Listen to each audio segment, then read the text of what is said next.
발렌타인스데이가 다가오면서 우리 빨간 옷들을 입으셨는데 양옆에 계신 분들하고 사랑의 고백을 좀 먼저 나누고 시작하겠습니다. 주님의 이름으로 사랑합니다. 주님의 이름으로 사랑합니다. 주님의 이름으로 사랑합니다. 주님 우리에게 어떠한 능력을 주시든지 무엇보다도 사랑의 능력을 배가 되게 하여 주옵소서. 가끔씩 운전을 하고 가다가 신호등에 걸려서 서 있게 되면 그러면 저쪽에서 이 목사님 저를 상당히 닮은 사람이 이렇게 다가오는 것을 보는 경우가 있습니다. 그 사람의 한 손에는 모자가 들려있고 한 손에는 종이가 들려져 있는데 이 종이에는 영락없이 이렇게 쓰여져 있습니다. 나는 홈리스입니다. 나는 빵이 필요합니다. 그리고 이 모자를 들이밀면 거기다가 돈을 집어넣게 됩니다. 목사와 거지의 공통점, 손에 항상 뭘 들고 다닌다. 성경책과 국어라는 모자를 들고 다닌다. 아니면은 사람을 부르는 호칭이 똑같다. brother, 형제님. 그리고 헤어질 때 인사가 똑같다. God bless you. 꼭 이런 것만이 아니더라도 우리 목사는 그런 생각을 좀 가끔 해봅니다. 이 하나님의 거룩한 일을 위해서 그리고 선교를 위해서 사람들에게 이 복음하는 그러한 이 거룩한 거지가 아니겠는가 이런 생각을 해보면서 이거를 싫다 그러면 그건 교만이 아닐까 이런 생각도 해봅니다. 여러분들 저를 닮은 사람이 이렇게 걸어오면 그러면은 고민을 합니다. 이 두 가지 생각이 이렇게 떠오르는데 한 가지는 돈을 줘야 될까, 또 하나는 돈을 주지 말아야 될까 이런 생각을 합니다. 마음 한 구석에는 저들에게 돈을 주는 게 도와주는 게 아니야. 왜냐하면 돈을 주면 술을 사 먹든지 마약을 사든지 이렇게 하기 때문에 자꾸 의존하게 만드는 이런 돈을 주는 거는 잘못된 거야. 이런 생각이 있고 또 다른 생각 한편에서는 그래도 불쌍한 사람들은 도와줘야 된다. 저들이 하루 종일 음식도 못 먹을 수도 있지 않겠는가. 이런 두 가지 생각이 서로 이렇게 이렇게 주장하는 그러한 일들을 경험하게 됩니다. 그리고는 그분이 이렇게 다가왔을 때 돈을 주기로 결정했으면 창문을 내리면 되는 거고 아니면은 시선을 저 먼 데로 딴 데를 쳐다보면 되는 겁니다. 아주 간단합니다. 저는 나름대로 하나의 기준을 언제부턴가 세워놨는데 그 사람이 술에 취해 있으면 돈을 주지 않습니다. 왜냐하면 돈을 주면 또 술을 사 먹을 테니까. 그리고 이 옷이나 피부가 너무 깨끗한 사람에게도 돈을 주지 않습니다. 그런 사람들은 마약을 하는 경우들이 종종 있기 때문입니다. 그래서 마약을 살 돈이 필요해서 돈을 구걸하러 다니는 거기 때문에 안 줍니다. 그러나 정말 배고파 보이는 사람들이라든가 어린아이가 와서 구걸을 하면 언제든지 줍니다. 이게 제가 그동안에 가지고 있던 그러한 이 나름대로의 기준인데 가만히 생각해 보면 이게 너무 복잡합니다. 우리가 이 돕는 것이 홈리스 피플을 그렇게 운전하고 가다가 길에서 적선하는 것이 재산의 절반을 떼어주거나 무슨 10,000불, 20,000불, 100,000불씩 이렇게 도네이션 하는 그러한 큰 일이 아니지 않습니까? 기껏해야 우리가 줄 수 있는 돈의 한계는 1불짜리 몇 장일 텐데 그 1불짜리 몇 장을 주면서 너무 많은 고민을 한다는 거죠. 너무 많은 이야기, 너무 많은 정의를 이야기한다는 거죠. 우리가 이 1불짜리 한 장을 주는 문제를 가지고도 정의를 이야기하고 너무 많은 옳고 그른 거를 이야기하는 것은 우리 마음에 있는 정의감 때문이 아니라 때로는 인색함 때문에 그럴 수가 있습니다. 그래서 여러분들 이 1불짜리 하나를 가지고 그처럼 큰 보람과 감사와 기쁨을 누릴 수 있는 그런 투자가 어디 있습니까? 그 1불짜리 몇 장을 가지고 그것만 생각해도 우리는 그 몇 불의 돈을 나누는 이미 그 큰 이상의 대가를 우리는 이미 보상으로 받는 겁니다. 제가 글을 하나 소개를 해드릴 텐데요. 이 글을 읽은 다음부터 저는 마음을 좀 바꿨습니다. 그래서 돈을 줄지 안 줄지 도와줄지 말아야 될지의 기준은 딱 하나만 세워놓기로 했습니다. 내 주머니에 돈이 있느냐 없느냐 이것을요. 그래서 기회가 있으면 언제든지 그것을 함께 나누려고 하는데 그 글을 좀 읽어드릴게요. 여러분들에게 이것이 오늘 너그럽게 헌금하는 실천이라고 하는 주제인데 헌금에 대한 이야기를 좀 나누려고 합니다. 여러분 이걸 돈의 이야기라고 생각하지 마시고, 그리고 이것을 이 설교를 할 때는 여러분들의 어떤 그러한 뭐 두려움이나 아니면 어떤 의무감이나 뭐 기타 등등 어떤 축복을 받고 싶은 이런 마음이나 이런 것들을 이렇게 막 조장해 가지고 교회 재정을 좀 늘려보려고 하는 목적이 그런 목적으로 설교를 하는 것이 아니니까, 오늘 드리는 이 모든 말씀을 여러분들이 받으시고 그리고 마음속에 시간을 두고 가만히 생각해 보시면서 어떤 것들이 도전이 된다면 그것을 한번 시도해 보시고, 그리고 아직 아무런 감동이 없으면 좀 시간을 두면서 기도하면서 신앙생활을 그냥 편안하게 지속해 보시면 되겠습니다. 자, 글 하나 소개해 드리겠습니다. 그다지 크지 않은 지역 도심지에 한 교회가 있었는데, 이 교회는 돈이나 음식을 구걸하는 떠돌이, 무숙자, 노숙자들이 종종 찾아왔다. 때로는 교회 앞 계단에서 노숙자들이 잠을 자기도 했다. 교회 직원들은 도움을 청하는 사람을 도와주는 것과 이 사람들을 도울 수 있는 기관으로 안내해 주는 것에 관련된 규칙과 지침을 만들었다. 교회 직원들은 회의에 회의를 거듭했고, 현금, 식료품 구입권, 다른 사회기관의 주소를 노숙자들에게 나누어 주는 것에 대해 찬반이 엇갈렸다. 하루는 회의가 결론 없이 몇 시간씩 걸렸다. 담임 목사가 지루한 그 회의를 마치고 늦은 오후에 교회를 떠날 때였다. 그는 교회에서 시간제로 일하는 한 청소부가, 파타임 청소부죠, 교회 옆 길에 있는 큰 쓰레기통으로 쓰레기를 나르고 있는 모습을 보았다. 그 쓰레기통 옆에는 한 노숙자가 정신이 거의 나간 모습으로 웅크리고 앉아 있었다. 청소부가 쓰레기통 가까이 다가갔을 때 그는 쓰레기 봉지를 옆에 내려놓고 주머니를 뒤져서 지갑을 꺼낸 다음 1불짜리 두세 장을 꺼냈다. 노숙자가 도움을 청하지도 않았는데 그 청소부는 다가가서 뭔가를 말하고 돈을 건네주었다. 그리고 난 후 청소부는 계속 자신의 일을 하고 교회 안으로 들어왔다. 목사는 이 예상치 못한 그의 관대한 모습에 놀랐고 또 민망해졌다. 교회 직원들이 노숙자 구걸 문제와 관련해서 몇 시간이나 규칙과 절차를 만드느라 머리를 싸매고 있었던 것에 반해 그 시간제 청소부는 교회 직원들 중에 그 어느 누구보다 적은 봉급을 받는 사람이었지만 처지가 어려운 사람을 그냥 지나치지 않고 도움을 요청받기 전에 먼저 관대하게 도움을 베풀었다. 목사는 그 청소부에게 가서 노숙자가 요구하지도 않았는데 어떤 이유로 돈을 주었는지 묻고, 나아가 만약 그 노숙자가 그 돈을 그릇되게 사용해서 술이나 마약을 사기라도 하면 어쩔 거냐고 물었다. 그러자 청소부가 이렇게 대답했다.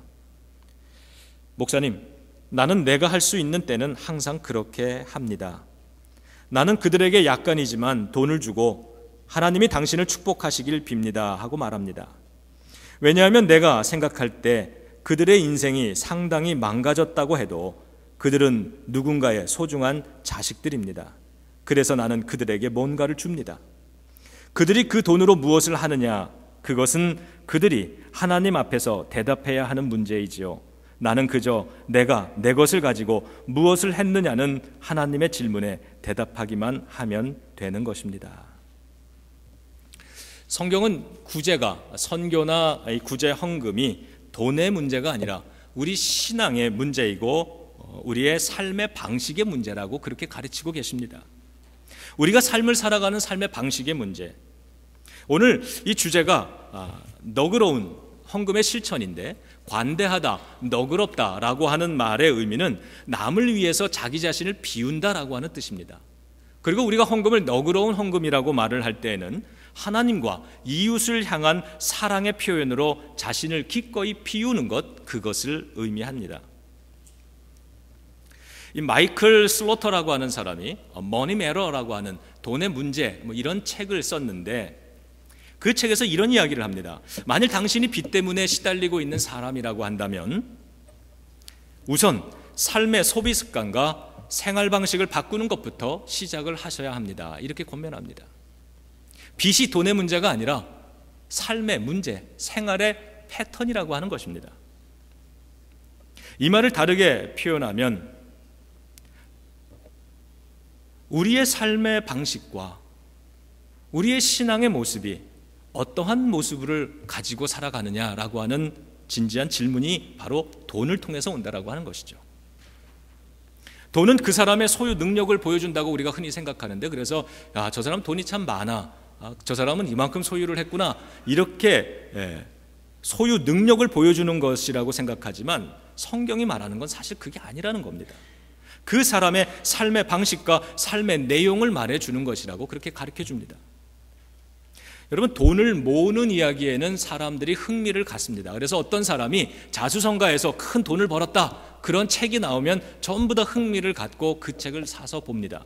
그러나 돈을 사용하는 이야기에는 감동이 있습니다. 돈을 버는 이야기에는 흥미가 있지만 돈을 사용하는 이야기에는 감동이 따라갑니다. 마이크로소프트의 이 회장이었던 빌 게이츠 회장이, 그가 회사를 일으키고 아주 세상에 몇 째 안 가는 아주 큰 갑부가 됐죠. 세계 1위를 달리던 한때 그런 갑부인데, 그 사람의 은퇴한 후에 그가 자신의 재산을 가지고 하나의 재단을 만들었습니다. 그리고 이 아프리카와 전 세계에 말라리아로 고통당하고 죽어가는 어린아이들을 위해서 말라리아 퇴치 운동을 벌이고 있습니다. 그가 버는 돈을 사용하고 있는 것입니다. 우리는 그 모습을 통해서 그의 인생을 통해 우리는 감동을 받습니다. 많은 도전을 받습니다.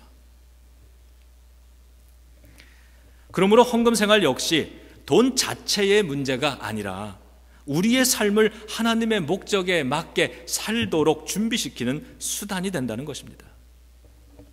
지난 주간에 우리 목사님들을 좀 동네 지역 목사님들 몇 분을 만났는데, 그 만나서 이야기를 하다가 어느 한 분이, 우리가 뭐 이런저런 얘기를 하던 도중에 나온 이야기인데, 어느 자료를 보니까 복권 당첨된 사람들, 이 복권 당첨된 사람들의 한 80%, 75%의 사람들이 얼마 못 가서 아주 패가망신한다 그러죠. 인생이 다 망가진다 그럽니다. 그러나 이 나머지 한 15%, 많으면 20%의 사람만이 그 이후에도 삶을 안정적으로 살아간다는 거죠. 왜 그런 차이가 있을까? 왜 80%의 사람들과 왜 20%의 사람들 뭐가 다를까라 그럴 때, 그 자료가, 한 통계가 이렇게 얘기를 한다고 그럽니다. 그 20%의 사람들은 복권과 상관없이 살아가는 사람이기 때문에 그렇다는 거예요. 그러니까 이런 이야기일 겁니다. 이 전문 직종에 종사하고 있는 사람이라서 이 복권이 맞았지만 자기가 해야 될 인생의 분명한 이 방향과 목적을 가지고 있는 사람들, 또는 사치스러운 거를 이렇게 별로 좋아하지 않는 사람들, 그래서 이렇게 복권이 큰 돈이 생겼지만 뭐 집을 막 어마어마한 대궐 같은 집을 사고 뭐 자동차를 뭐 이런 게 아니라 그냥 전에 타고 다니던 차 그냥 타고 다니고 이러는 사람들, 그리고 이 삶의 그냥 일상생활에서 적지만 이 일을 하면서 땀을 흘리면서 그 작은 삶의 스토리, 보람의 이야기들, 만나는 사람들과의 관계를 소중하게 여기면서 그냥 전에 하던 그 그로서리의 캐셔 일로 다시 돌아가는 사람들, 이렇게 생활하는 사람들은 망하지 않더라는 거예요. 복권과 상관없이 살아가는 사람들은 살더라. 그 이야기를, 우리 새로운 이야기는 아닙니다만, 그 이야기를 들으면서 우리의 이 진정한 행복이라고 하는 건 소유와 의미가 함께 따라가 줄 때, 함께 갈 때 이루어지는 것이구나라는 걸 다시 한번 생각해 봤습니다. 복권이 당첨되면 소유는 커졌는데 삶의 의미가 따라가 주질 않으니까 그 인생은 얼마 가지 못하는 겁니다. 그것은 진정한 행복이 아니라 오히려 불행이 되었다라고 하는 것이죠. 성경이 주는 물질의 축복은 얼마나 소유하느냐가 아니라 그 물질을 어떻게 사용하느냐에 주로 초점이 맞춰 있다라고 하는 것, 우리가 관가해서는 안 될 것입니다. 우리가 때로는 너무 어려워서, 또는 사업을 하다가 큰 꿈을 가지고 하나님 앞에 이것을 기도하면서 하나님께 가지고 나아가는 것은 굉장히 중요한 일입니다. 그리고 이 사업을 통해서, 이 비즈니스를 통해서 하나님의 영광이 드러나고, 하나님 이 비즈니스를 내가 더 크게 키워보기 위해서 내가 하나님 앞에 이 더 큰 일을 해야 되기 때문에 하나님 앞에 내가 더 크게 의지하게 되고, 그러다 보니까 내 기도가 더 커지고 내 믿음도 더 커지는, 그래서 이 비즈니스를 위해서 기도하다가 그러다가 내 믿음이 더 성장하게 되는 이러한 결과를 만들어내는 사람은 참 복된 사람일 것입니다. 그러나 그냥 하나님 내가 돈을 좀 많이 벌게 해달라고 돈의 소유만을 위해서 그걸 축복으로 알고 그 모든 기도를 거기에 맞추면서 기도 생활을 한다면 우리는 많은 경우에 실망하게 될 겁니다. 왜냐하면 성경은 그것을 말하고 있지 않기 때문입니다.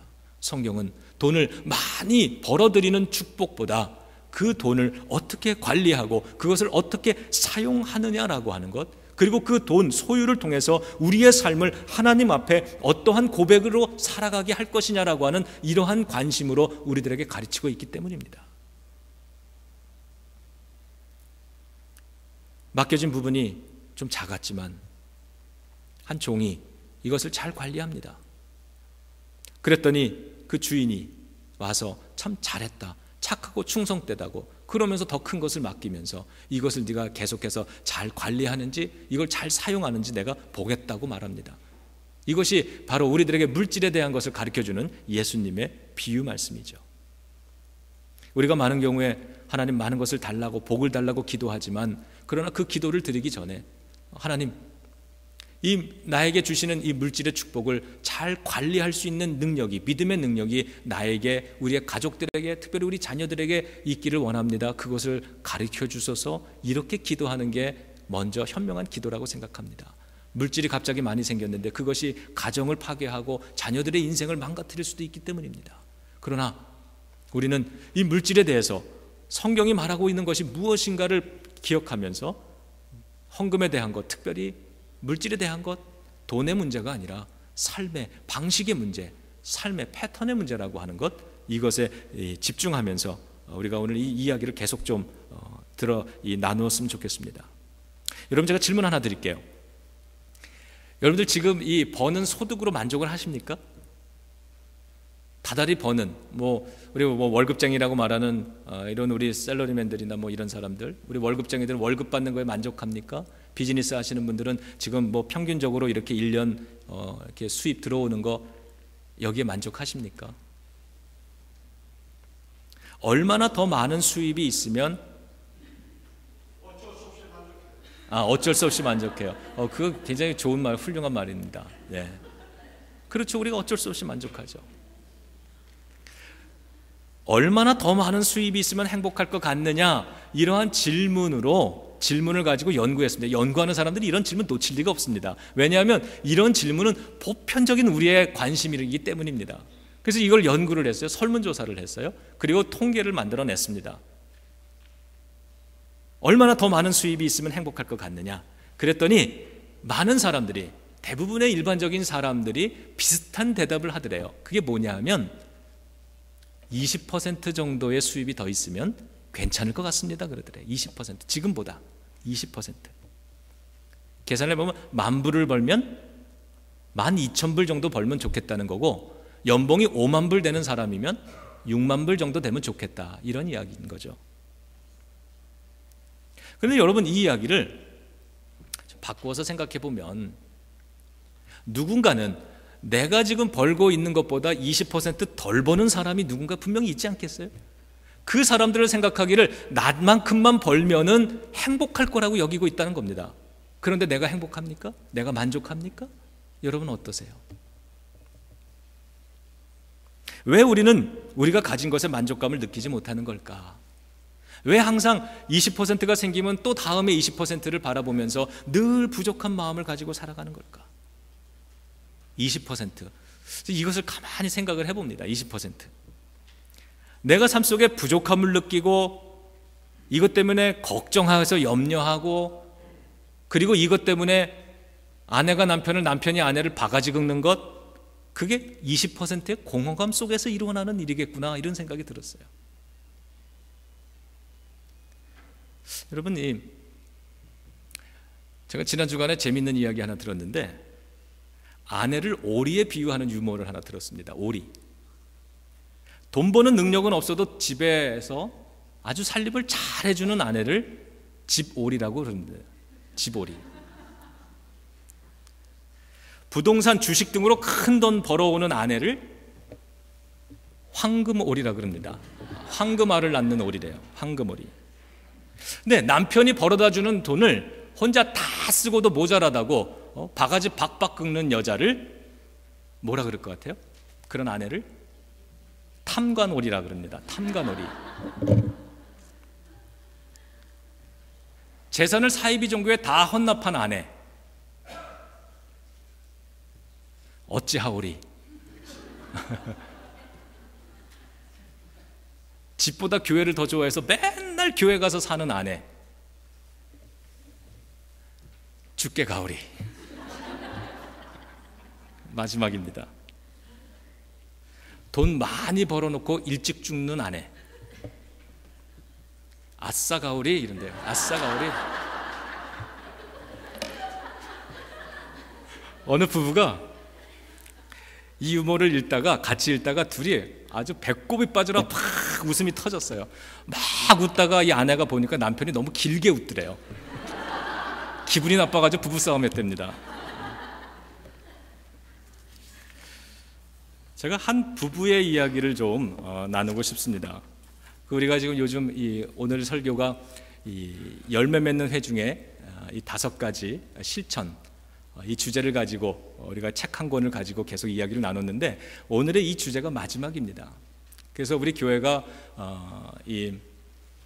그 hospitality 이런 것들을 이런 것도 잘해야 되고, 뭐 선교도 잘해야 되고, 우리가 이런 것들을 다 잘하자라고 하는 이야기를 쭉 나눴는데, 이 모든 것들을 이룰 수 있는 그러한 우리의 이 재정, 헌금, 이러한 것까지 다 이루어져야 비로소 이 5가지가 채워지고 완성되는 거죠. 자, 이 맷과 켈이라고 하는 부부의 이야기가 그 책에 실려 있습니다.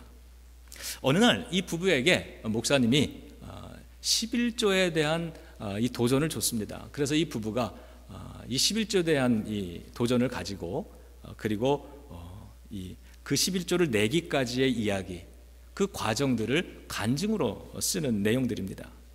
이 부부는 중산층이라고 흔히 얘기하는 그러한 부부고, 교회를 사랑하고 있고 주정 헌금도 꼬박꼬박 잘 드리고 있는 그러한 평범한 교인입니다. 우리가 하고 있는 같은 연합감리교회니까 이 disciple, 이 제자, 우리 지금 주일 아침에 하고 토요일 날 저녁에 하고 있는 이 disciple, 이 공부를 했습니다. 그리고 그 공부에서 11조의 기원이나 성경적인 근거나 뭐 실천에 관한 거 이런 걸 다 공부했지만, 그러나 이 젊은 부부는 현실적으로 이 수입의 10분의 1을 헌금한다는 것, 너무 벅찬 많은 금액이라고 그렇게 생각하고 엄두를 못 내고 있던 가정입니다. 우리가 그렇듯이 이들도 여러분들 그러지 않아요? 이렇게 주택 몰개지 갚고, 이 자동차 2대 페이먼트 나가는 거 다 하고, 유틸리티 비용 다 내고, 그리고 아이를 유치원에 보내는 비용까지 하고 나면 이 월말이 오기 전에 이미 은행의 잔고는 비어있는 그러한 가정입니다. 그래서 이 11조에 대한 도전을 받고 부부가 앉아서 1년 동안 우리가 얼마만큼 헌금을 하고 있나, 이 액수를 계산해 보니까 1년 수입의 한 2% 정도 겨우 될까 말까 하는 이 금액을 헌금해 왔다는 사실을 알게 됩니다. 그리고는 우리가 조금 더 할 수 있겠다라고 하는 이러한 용기를 내서, 그렇다면 한 번에 10분의 1을 하는 것은 지금은 어려우니까 내년에는 3%, 그 다음엔 4%, 그 다음에 5% 이렇게 매년 늘려가기로 서로 계획을 짭니다. 그러다 보면 언젠가 10분의 1, 11조를 온전히 내겠지. 그러면서 그들이 깨닫는 겁니다. 매달 수입에 이제 내년에 4%를 내려고 준비를 하다 보니까, 매달 수입의 4%를 내기 위해서는 자신들의 소비 습관을 바꿔야 된다는 사실을 알았습니다. 그래서 둘이 앉아서 이야기를 합니다. 우리가 얼마나 자주 외식을 하고 있는지, 몇 년마다 차를 바꾸고 있는지, 어떤 종류의 여가를, 우리가 이 여가 생활을, 휴가를 어떻게 즐기고 있는지, 이런 것들을 서로 분석하기 시작합니다. 그런 다음에는 또 어떻게 돈을 사용할지 이 우선순위가 바뀌어야만 된다라고 하는 것을 그들이 깨달았습니다. 낭비를 줄여야 되겠구나 생각을 하고, 필요 이상으로 구매하는 것, 우리가 이런 홀세일 같은 데 가면은 필요한 것보다 더 많은 걸 삽니다. 이런 것들을 얘기하죠. 그리고 충동 구매하는 것, 이런 것을 삼가해야 된다는 것을 그렇게 서로 약속합니다. 그리고 11조 생활을 하기 위해서 조금씩 돈을 모아야 한다라고 하는 것, 부지런히 저축해야 된다라고 하는 것, 그리고 이 자신들의 이 투자하고 있는 것이 세상에 어떠한 영향을, 사회에 어떠한 영향을 끼치는가에 대해서도 생각을 해봤다고 합니다. 그렇게 하다가 보니까 이제는 돈을 벌 때 1불짜리 한 장 한 장이 그 한 장 한 장마다 각각 감당해야 되는, 해야 되는 사명이 있는 것처럼 생각이 되어지더라는 겁니다. 이렇게 함으로써 이 신용카드 빌과 자동차 할부금 빚, 이런 것들을 잘 조정을 해서 잘 줄여나갈 수 있게 됐고, 또 이전보다 저축도 잘 할 수 있게 되었고, 헌금도 이 목표한 대로 더 해나갈 수 있게 되었다는 이야기를 합니다. 그리고 그들이 11조를 하게 되었을 때는, 전에는 11조를 하면 지금 이 온전한 분량을 가지고도 힘든데 10분의 1을 떼놓고 나머지 10분의 9를 가지고 한다? 그게 과연 가능할까? 망하는 거 아닐까? 이렇게 생각했지만 희한하게도 10분의 1을 기꺼이 드려도 그들의 삶은 부족함이 없다는 사실을 깨닫게 되자 돈에 대한 자신감을 갖기 시작합니다. 경제 생활에 대해서 보다 자유롭게 되고 교회 생활에 대해서 보다 자신감이 생겼다라고 하는 것이죠. 그들은 너그럽게 드리는 헌금을 이렇게 실천함으로써 하나님이 우리를 어떻게 공급해 주시는가 이런 것도 체험하게 되고 돈에 대한 걱정도 어느 정도 이기면서 극복하면서 살게 되었다고 얘기합니다. 그러면서 계속 이렇게 씁니다. 또한 11조 실천을 통해서 자신들의 소비 습관, 저축 성향, 채무 관리에 대해서 많은 대화를 하게 되었고 이를 통해 그들 부부 관계는 더 신뢰가 깊어졌다고 얘기합니다. 여러분 아까 그 20%의 분량을 한번 생각해 보세요. 우리가 이 서로의 이 부족한 모습, 부족한 면에 이 20%의 분량 그 공간 속에서 나오는 것이라고 한다면 이 20% 때문에 염려하고 20% 때문에 서로 돈 쓰는 것들 네가 더 잘 관리해야지 왜 이렇게 살림을 잘 안 했냐, 뭐 냉장고 열어보면서 이렇게 필요 없는 걸 많이 사왔냐, 아내들은 나가서 뭐 자꾸 이렇게 돈 쓰지 말고 좀 돈 좀 열심히 일해서 더 벌어와라, 이렇게 서로 바가지 긁는 부분들이 어디서 나와요? 20%의 공허한 분량 속에서 나오다라는 겁니다. 부부싸움의 제일 첫 번째 원인이 뭔지 아시죠? 통계에 의하면 부부싸움, 부부 이혼의 첫 번째 이유는 경제 문제입니다. 서로 돈을 어떻게 관리하고 어떻게 쓰느냐의 문제 때문에 가장 큰 이 부부관계 트러블이 생기는 거예요. 그럼 여러분 보세요. 20%의 이 공허한 분량이 이 헌금 생활이나 믿음 생활을 통해서 이게 극복이 된 사람들은 괜찮은 거예요. 그런데 극복되기 전에 이러한 분량이 있는 겁니다. 그럼 이걸 가지고 계속 염려하고 부부관계에 계속 서로 불평하면서 서로 바가지를 긁으면서 부부싸움을 하는 거예요. 그런데 어차피 그 정도의 공허함이 있는 것이라고 한다면 자, 우리 부부가 앉아서 우리가 한번 헌금을 11조를 한번 해보자. 그러면 이 11조의 분량을 떼놓지 않습니까? 그러면 그 부부가 이 지금 나온 이 간증을 쓰고 있는 이 부부들처럼 자신의 인생 속에서 지금 10%를 떼놓고 나머지 분량으로 살아가기 때문에 어차피 삶에 부족한 분량이 생기는 거예요. 그런데 그것을 그냥 네가 관리 못해서 조금 돈 좀 더 벌어오지, 뭐 이웃집 누구는 아싸 가오리라는데 이렇게 불평하던 것이 아니라 우리가 하나님의 거룩한 선교를 감당하기 위해서 이것을 감당한다. 우리가 스스로 가난해졌다. 그리고 이 부족한 분량을 우리가 거룩한 뜻을 위해서, 하나님을 위해서, 교회를 위해서 쓰기로 같이 거룩한 뜻을 세웠고 나머지 부족한 분량으로 살아가야 되기 때문에 서로 의논하고 서로 도와주고, 그래 네가 도와줘서 이걸 할 수 있지, 이러면서 같은 부족함의 공간을 20%를 가지고 가는, 전에는 이걸로 싸움이 됐는데 이제는 서로 고마워할 수 있지 않겠느냐는 거예요. 서로 의논하면서 재정의 문제를 서로 잘 의논해 가면서 함께 세워나갈 수 있게 된다라고 하는 거죠. 하나님은 헌금의 문제가 돈의 문제만은 아니라고 이야기하시는 겁니다. 또 마지막으로 그들은 11조를 내므로써 그들이 교회와 더 친밀한 관계를 갖게 되었다고 그렇게 고백을 하고 있습니다.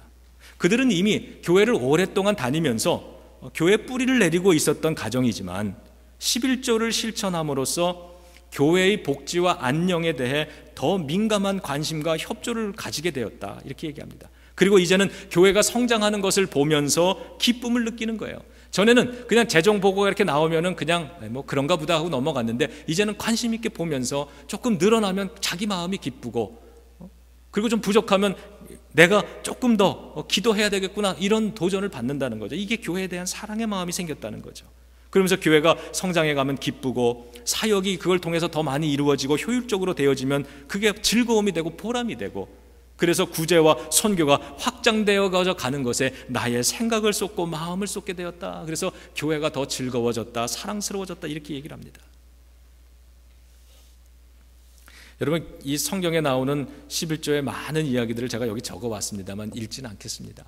아마 제가 이미 이 11조에 대한 설교를 작년에 한 달 동안 연속으로 했기 때문에 이 성경에 대한 이야기들은 여러분들이 잘 아실 거라 생각을 하고, 또 그래도 궁금하시면 우리 그 제자반에 좀 들어가셔서 공부도 하시고 우리 피터김 집사님이나 우리 목회자들에게 그런 성경 본문을 요청하시기 바랍니다. 그러면 저희들이 프린아웃 해가지고 드릴게요. 오늘 말씀의 마무리하겠습니다. 매달 초 수입의 11조를 드리는 행위는 돈의 문제가 아니라 얼마만큼 소유하느냐의 문제가 아니라 하나님을 우리 삶의 최우선에 두는 영적인 훈련이라는 겁니다. 하나님, 당신은 우리 삶의 주인이십니다. 우리는 사회의 기대치나 우리의 소유 혹은 우리의 욕구가 우리 삶의 주인 되게 하지 않겠습니다. 이런 고백을 우리의 삶으로 보여주는 것이 11조라고 그렇게 책이 이야기하고 있습니다. 그래서 11조는 하나님에 대한 엄청난 신뢰에 기반하고 있는 것이고, 그래서 11조는 믿음을 강화시켜주는 것이고, 그래서 11조를 통해서 우리는 영육 간에 풍성해지는 축복을 누리게 된다는 것입니다. 지난주 그 목회자 모임에 갔을 때 우리 이쪽 메릴랜드 지역에서 목회를 하다가 8년 전에 이 러시아 선교사로 가신 우리 그 가까운 목사님이 그 모임에 오셨어요. 나는 미국에 와 있는 거 몰랐는데 잠깐 방문 중이랍니다. 그래서 우리가 그냥 아침에 이 커피하고 베이글 하나를 이렇게 사놓고 같이 이렇게 여러 목사님이 둘러 앉아서 이런저런 얘기를 나누면서 그 선교사님이 그런 얘기를 하시더라고요. 저도 이 일본 선교사 경험이 있기 때문에 그분이 하시는 말이 참 공감이 됐습니다. 우리가 그러잖아요. 그냥 이렇게 빈말로라도 다음에는 뭐 오시면 우리 교회에서 설교 한번 해주세요. 뭐 이런 거. 아니면은 뭐 우리가 나중에 선교비로 좀 돕겠습니다. 거기 있는 어느 목사님이 목사님 언제 러시아 가세요? 뭐 다음 주에 언제 갑니다. 러시아 한번 가야 되는데 가겠습니다. 그랬더니 이 선교사님이 그러더라고요. 그렇게 이야기하고 온 목사님들이 없다는 거예요. 선교비 보내줄게 이러고서 보내준 목사님이 없다는 거예요. 제가 그 목사님을 이렇게 보면서 러시아가 갑자기 마음속에 부담감으로 오고 미안한 마음으로 왔습니다. 그 목사님하고 헤어지면서 목사님 다음번에 왔을 때는 우리 교회에 와서 선교 보고도 좀 하시고 선교적인 도전도 주시고 러시아에 대해서 우리가 어떤 선교적인 도전, 꿈을 가질 수 있는지 그걸 한번 좀 이야기를 좀 나눠봐 달라고 그랬어요. 그 목사님이 그러겠다 그랬습니다. 속으로는 그랬을지 모르죠. 말로만 또 여기도 그러지 않겠나.